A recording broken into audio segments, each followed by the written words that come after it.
I've been thinking about this topic ever since Julia Gillard took over as Prime Minister of this country, and in the first day where it was all over the television and the media, I felt really passionate about the fact that I thought it was the worst way for Australia to have their first female Prime Minister, the worst way for a woman to come to power, not elected by the Australians in a democratic way, but given the position by the corporate sector and the mining, and also the factions within the Labour Party. Guys, can you slow down? I'm really not going to make this moment. And it was such a concern to me. Alright, it's my leg. That this was the way we got our first female Prime Minister. What about, are you guys concerned about Julia Gillard coming to power in this way? Well, I think she said something interesting the other day in an interview. She said, don't judge how I got to power, just judge what I do now. And I think that's such a... how could she dictate to the Australian public?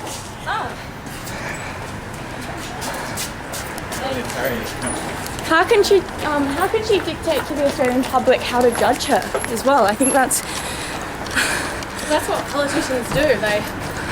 They make pleas to the general public, but I think it was an interesting point that she made. Like that she's dumbing down the memory, collective memory, the political memory of the public by saying, let's forget about what happened last week.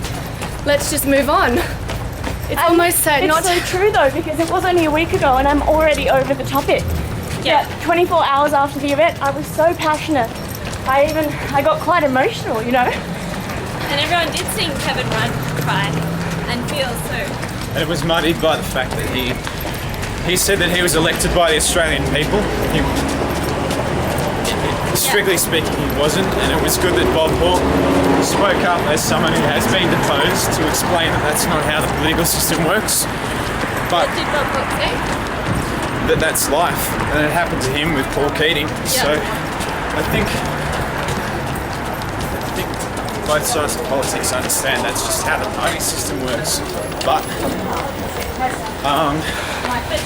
because a lot of people don't know, maybe that they have the impression that it was like vaguely wrong and illegal or something. I don't know. Do you think that Australia was diverted from the real issue of corrupt government, in the sense that they don't really care about democracy and that they'll do anything to get their own agendas across, even if that means overthrowing a first-term prime minister? Do you think that they diverted the Australian public from this issue by putting in a female and making everyone trying to get everyone excited about this feminist symbol of progress for women? I think it was more about the numbers. I think that they care more about staying in power and winning re-election than anything else. That was the impression I got from that panel with Bill Shorten. Yeah. But is that part of the illusion? Is that them saying now it's all about the issues, Julia Gillard saying it's all about the policy? Is that still pushing us further away from what had just happened, diverting the attention again? I don't know, because I don't know the inside story of politics, obviously, but I think that they see politics as a them versus us. It's about scoring points, it's about your team getting ahead and winning. But is that democracy? No, it's not what we want it to be, but it's, I think, how a lot of the people inside the two parties view it. Yeah.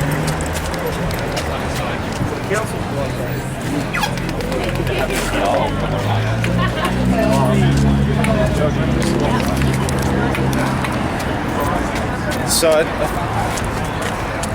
So does that really mean that, I mean, I think a lot of the media focus after the event was on the fact that we've got this new female Prime Minister, first woman, and I think it probably And was if it part of their wasn't- calculations that, cynically speaking, they thought, great, we'll have a woman and public will love that, and it'll much improve our chances in the election. Try and get the female vote for the people that aren't that engaged with policy. Maybe the more apathetic people. Women who think Tony Abbott's disgusting, Exactly, yeah. wedge them over to the Labour Yeah. Party. so it was strategic.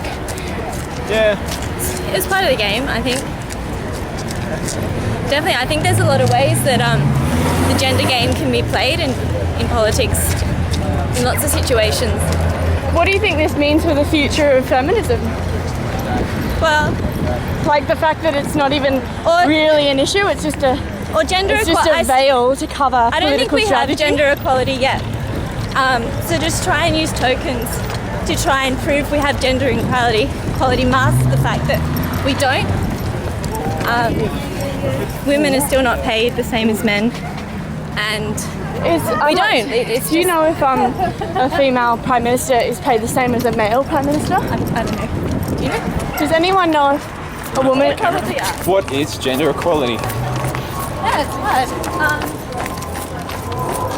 I think it's equality for all people. Like, everyone should be equal and have the same rights, independent of all different factors, including gender. How do you know when you've achieved gender equality? I think when women and men feel just as comfortable. I don't think it's... have any- I definitely... Can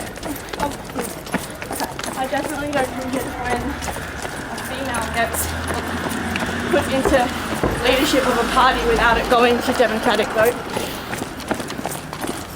But even in broader society, I mean, the time we're living in now is really amazing to learn that we can do certain things that you couldn't do 40 or 50 years ago.